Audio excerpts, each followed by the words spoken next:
FM love story. मेरे साथ सुनते रहिए। स्टोरी को ज़्यादा से ज़्यादा लाइक, शेयर एंड सब्सक्राइब करें और सुनते रहिए FM love story. Thank you. My arrogant devil husband. इस स्टोरी को 300 तक लाइक करें तभी न्यू स्टोरी अपलोड होगी। भाग 6। हर रात एक ही लड़की।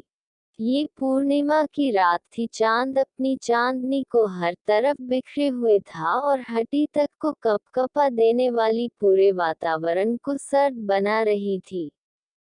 कुछ ही देर में ईशान को उसे ठंडी हवा में इतना सर्द कर दिया कि वो खिड़की बंद करने लगा। इस पर गार्डन में एक पेड़ के नीचे बैठी कनिशा पर उसकी नजर पड़ी, जो ऐसे बैठी थी जैसे वहीं पर जम गई हो कुछ। और 2 मिनट उसे यूं ही देखना रहने के बाद ईशान ने खिड़की को धाम से बंद कर दिया और आकर सोफे पर बैठ गया। इसके बाद कनिशा से अपना ध्यान हटाने के लिए वह सोफे से उठा और अपने लैपटॉप को लेकर घर के सबसे ऊपर वाले फ्लोर पर चला गया, जहां एक बड़ा सा सफेद दरवाजा था जो ईशान के ओपन कहते को खुल गया। अंदर हर तरफ रोबोट और बड़ी बड़ी मशीन रखी हुई थी जिनके बीच से निकलता ईशान बीच में रखे टेबल कुर्सी पर आकर बैठ गया और अगले ही पल अपना लैपटॉप खोल उसमें टाइप करते हुए कोडिंग करने लगा। अपने काम को करते हुए उसके दिमाग से कनिशा और आज दिन भर की सारी घटनाएं छू मंतर हो गई थी और वह अपने लैपटॉप और रोबोटिक कोडिंग में जैसे डूबने लगा। काफी देर बाद उसने यूं ही अपने कॉफी मग को पकड़ा और कॉफी बनाने के लिए मशीन तक बढ़ गया, क्योंकि ऊपर फ्लोर पर हर तरफ पारदर्शी शीशा था, इसलिए रैंडमली उसकी निगाहें एक बार फिर कनिशा के जिस्म से टकराई, जो चंद की चांदनी में दूध या सफेद नजर आ रही थी। दुल्हन के लिबास पर उसके खुले लंबे केस भी अब तक बिखर गए थे और हवा के साथ उड़े जा रहे थे।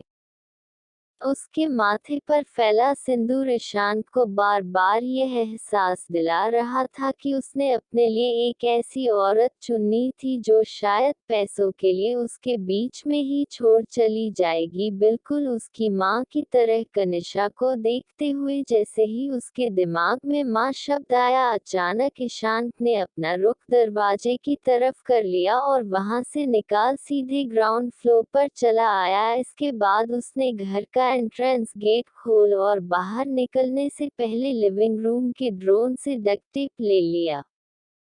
गार्डन में कनिशा तक चलते हुए उसने कितनी बार खुद को ये करने के लिए धक्का दिया, यह वो खुद भी नहीं जानता। इसलिए जब वो उसे तक पहुंचा, उसने कनिशा को बिना नींद से जगाए उसके वहां को पकड़ा और बेहतरबी से खींचते हुए उठाकर खड़ा कर दिया। खिंचाव से कनिशा की आंखें खुली ही थी कि सामने ईशान की वही अजीब सी बेरुखी आभा देखकर पूरी तरह आंखों से नींद फुर हो गई।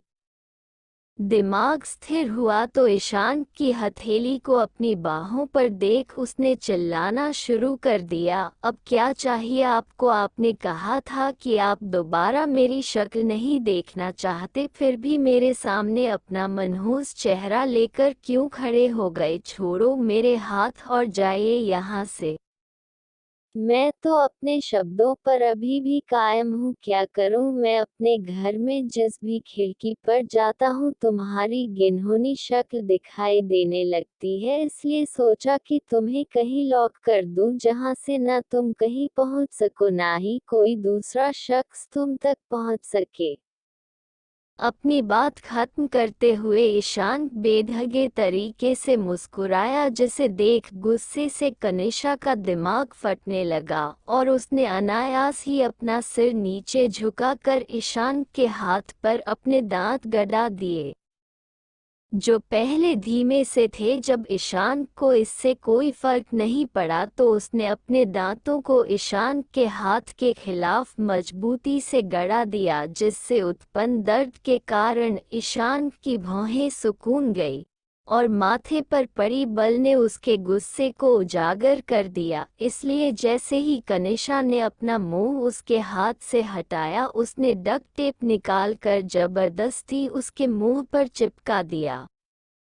डक्ट टेप मुंह पर लगने से कनिशा छटपटाई तो ईशांत ने उसके दोनों हाथों को पकड़ लिया और खींचते हुए अपने साथ लेकर घर के अंदर आ गया। अपने साथ घर के अंदर आने के बाद कनिशा पैरों को पटकने लगी। मुंह से निकलने वाली ओ ओ की आवाज एक पल के लिए शांत न हुई तो अपने पिता की नींद डिस्टर्ब होने के डर से ईशांत रुक और अगले ही पल पीछे घूमकर कनिशा को अपनी बाहों में उठा लिया। ईशांत की इस हरकत से कनिशा की वह तन गई और शायद वह अपनी पलकों को झपकना ही भूल गई। इंशाक पहले से ही समझ नहीं पा रहा था कि वह सब क्या कह रही है, इसलिए उसका फ्रस्ट्रेशन और अधिक बढ़ गया और चेहरा उदासीनता में विलिप्त नजर आने लगा। हालांकि ईशान के बाहों में उठाने के अंदाज से कनिशा इस कदर हैरान हुई थी कि उसने झटपट आना तक बंद कर दिया था और मुंह से सारी आवाज भी गायब हो गई थी, जिससे ईशान आसानी से उसे अपने कमरे तक ले गया। लेकिन कमरे का दरवाजा खुलने की आवाज में कनिशा को वापस उसके होश में ला दिया, जिसके कारण उसने फिर से वही आवाज और बेवजह है कि छूटने की कोशिश शुरू कर दी, जो इंशाक सहन नहीं कर सकता था। इसलिए बेड तक उसने कनिशा को उसे पर फेंक दिया और बेरहमी से उसके मुंह से टेप खींचकर निकाल दिया। टेबल निकलने से तनीषा हल्के से चिल्लाई और अपने हाथ से मुंह को सहलाने लगी। लेकिन उसका गुस्सा ईशान पर इतना भड़क चुका था कि अगले पल बेड पर खड़ी होकर उसने ईशान का कॉलर पकड़ लिया और गुस्से से चिल्लाई, क्या समझते हैं खुद को, आपकी मलकियत है मुझ पर, जो जब दिल चाहता है बाहर फेंक देते हैं और जब दिल चाहता है वापस उठा लाते हैं। और जब लड़कियों पर आपको जरा भी यकीन नहीं था तो क्योंकि मुझसे शादी, मुझे जवाब दीजिए कि क्यों नहीं उससे पेपर को फाड़ कर फेंक दिया, क्यों मेरी जिंदगी बर्बाद की, क्यों किया मुझे मजबूर। कनिशा इतना ही कह पाई थी कि इस पल ईशांत ने उसके दोनों पैरों को पकड़ा और उसे खींचकर बेड पर गिरा दिया। इससे पहले वह वापस उठाती, ईशांत खुद भी बेड पर चढ़कर उसके दोनों हाथों को पकड़ बेड के खिलाफ दबा दिया। इसके बाद उसने दांत पीसते हुए कहा, इतना गुस्सा क्यों आ रहा है तुम्हें? इधर कनिशा ने उसे खुद के ऊपर महसूस किया तो डर से उसकी सांसें ही रुक गई थी। ईशांत के एग्रेसिव और गर्वशाली नेचर के बारे में उसे अब तक समझ आ गया था।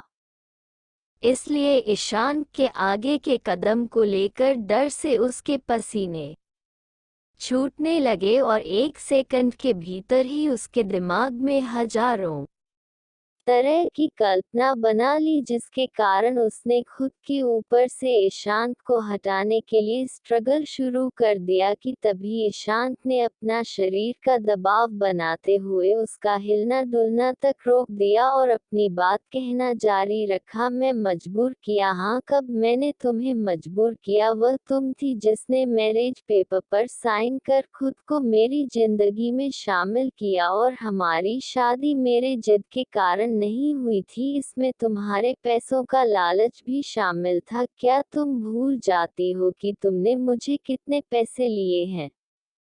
कहते कहते ईशांत ने अपने चेहरे को उसके कान तक झुकाया और फुसफुसाहट के साथ कहने लगा, और देखा जाए तो जो तुम्हें चाहिए था वह इस शादी के होने से तुम्हें मिल भी गया, एक अमीर आदमी जिससे मिलकर तुम अपने आप और खुद की भूख मिटा सको। I am right Kanisha Reddy? इतना कह ईशांत ने अपना सिर उठाया और कनिशा की कलाई छोड़ बेड पर सीधा बैठ गया। हालांकि वह वहां से उठता उससे पहले ही कनिशा ने उठकर उसके कंधे को पकड़ लिया। इतनी ही बुरी हूँ आपकी नजरों में तो मुझे जैसी अद्भुकी को अपने महल से निकलने के बाद वापस क्यों उठा लाए?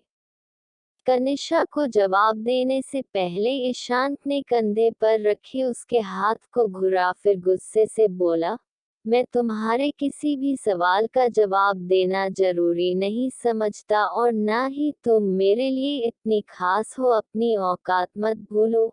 और आखिरी बात, यहाँ से भागने या शोर करने के बारे में सोचना भी मत, वरना आगे जो मैं करूँगा शोर करने के लायक बच्चों की भी नहीं। मतलब आप मेरी मर्जी के बगैर मेरे साथ जो चाहे वह करेंगे और मैं अपनी मर्जी से यहाँ से जा भी नहीं सकती। ख्याली पुलाव है यह, आपके दिमाग की भूल जाए कि मैं कभी आपकी बात मानूंगी। इतना कहते कहते गणेश ने ईशांत के कंधे से अपना हाथ हटाया और झट से बस से उतर गई। इससे पहले कि ईशांत उसे पकड़ पाता, फुर्ती से उसने कमरे के दरवाजे की ओर अपने कदम बढ़ा लिए। हालांकि वह दरवाजे को छू भी ना सकी थी कि ईशांत ने पीछे से आते हुए उसके कमर को अपनी दोनों हाथों में पकड़ लिया और कनिष्का को कोई मौका ना देते हुए उसे किसी बच्चे की तरह हवा में उठाकर बेड की ओर चलने लगा।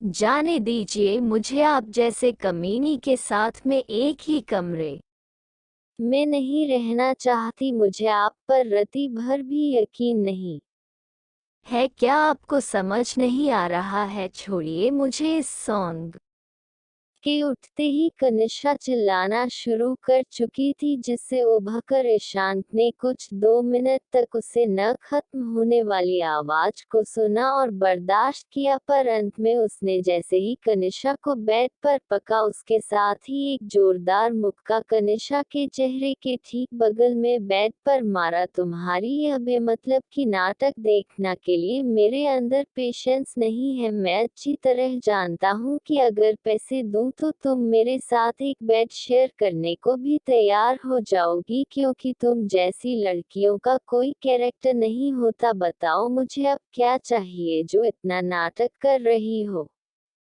उसके मुंह से कनिष्का ने अपने चेहरे को दूसरी ओर मोड़ रखा था और डर से उसके चेहरे पर हवाएं उड़ने लगी थी। इंसाफ का हिंसक तरीके से चिल्लाना और बेड पर इस तरह पटकने से उसकी आंखों के आगे कुछ पुरानी तस्वीर उभर गई। जिम महज 8 साल की लड़की को उठाकर बेड पर पटक दिया था और उसे मारने के लिए फर्श पर पर्दे की रोड को घसीटा जा रहा था। डर से वह छोटी बच्ची बेड पर रखे ब्लैंकेट के नीचे जा छुपी। इसके बाद उसके कानों में एक औरत की आवाज पड़ी जो कि गुस्से में कह रही थी, Kanishka my dear little Kanishka, blanket से बाहर आओ वरना तुम्हारी न्यू मॉम अंदर आ जाएगी। फिर जानती हो ना क्या होगा? मॉम की अच्छी बेटी बनो और चुपचाप बाहर आकर अपनी सजा भुगतो। फिर मॉम तुम्हें समझाएगी कि डेट से न्यू मॉम की शिकायत नहीं करनी चाहिए। इतना सुनते सुनते ब्लैंकेट के अंदर डर से कंपती कनिष्का को अपने पीठ पर रोड से जोरदार चोट का एहसास हुआ, जो उसके नाजुक से छोटे शरीर पर असहनीय दर्द उभर गया। चीखते हुए जब वह अपने बचपन के ख्यालों से बाहर निकली, आंखें मूंदे लगातार कहती रही, नहीं मैं डेट से कुछ नहीं कहूँगी, उन्हें कुछ भी नहीं बताऊंगी, प्लीज मुझे मत मारो। कनिष्का की दोनों कलाइयों को एक हाथ से पकड़कर उसके सिर के ऊपर बेड के अगेंस्ट दबाते हुए जब ईशांत के कानों में शिशकने की आवाज पड़ी, तब कहीं जाकर उसने नोटिस किया कि कनिष्का का चेहरा सपाट और बोझल सा हो गया है। बल पड़े माथे से पसीने की बूंद धीरे धीरे कनिष्का के गले की ओर सरक रही थी और आंखें मिचकर बंद किए न जाने वह क्या खुद में बड़बड़ा रही थी। ये सब देख ईशांत ने अपनी पकड़ उसे पर ढीली कर दी और पहले कुछ सेकंड तक उसे समझने की कोशिश करता रहा, लेकिन उसे कोशिश का अंत उसने व्यंग्यात्मक मुस्कान के साथ की ओर कनिष्का के जबड़े पर अपनी पकड़ बनाते हुए उसके चेहरे को अपनी ओर घुमाया। आंखें खोलने के बाद भी कनिष्का का मिजाज खौफ ज्यादा ही था, जिस पर बिना ध्यान दिए ईशांत ने कहा, जितनी दफा भी मैं तुम्हारे इन नाटकों को देखता हूँ मुझे नफरत होती है तुमसे। हजारों चेहरे की मालिक होती तुम लड़कियां, हर एक परिस्थिति के लिए एक नया चेहरा, और तुम्हें लगता है कि मुझे तुम्हारा यह नाटक तुम्हारे प्रति नर्म कर देगा। तुम मेरे लिए वह गुड़िया हो जिसका इस्तेमाल मैं हर रोज करूंगा, और फिर एक दिन तुम्हें धक्के मार कर अपनी जिंदगी से बाहर फेंक दूंगा। ईशान के शब्दों से कनिष्का वापस से अपनी चेतना में लौट तो आई। उसने खुद को ईशान के नीचे दबा हुआ पाया। हालांकि इस बार उसके हाथ स्वतंत्र थे, इसलिए बिना कुछ जवाब दिए उसने ईशान के सीने पर हाथ रख उसे खुद से दूर धकेलना चाहा, लेकिन ईशान का भारी भरकम शरीर से टच से मत न हुआ, बल्कि इसके विपरीत उसने उसके हाथों को वापस पकड़ लिया। याद है तुमने एक बार भरी महफिल में रेपुटेशन को बर्बाद करने के लिए कहा था। कनिष्का का हिलना डुलना भी बंद करते हुए ईशांत ने अपने शरीर को उसके बॉडी के विपरीत दबाया और फिर अपनी बात पूरी करने लगा। मैं भले ही एलिजिबल बैचलर हूँ, तो क्या मैं अपनी हर एक रात नई लड़की के साथ बिताता होगा, और कौन जान पता होगा इस बारे में मुझे जैसे अमीर जादे को अपनी रंगीन रात को छुपाने के लिए कितनी मेहनत करनी पड़ती होगी। शायद एक फोन कॉल यही कहा था तुमने ना। आप क्या कह रही? मुझे कुछ भी समझ नहीं आ रहा।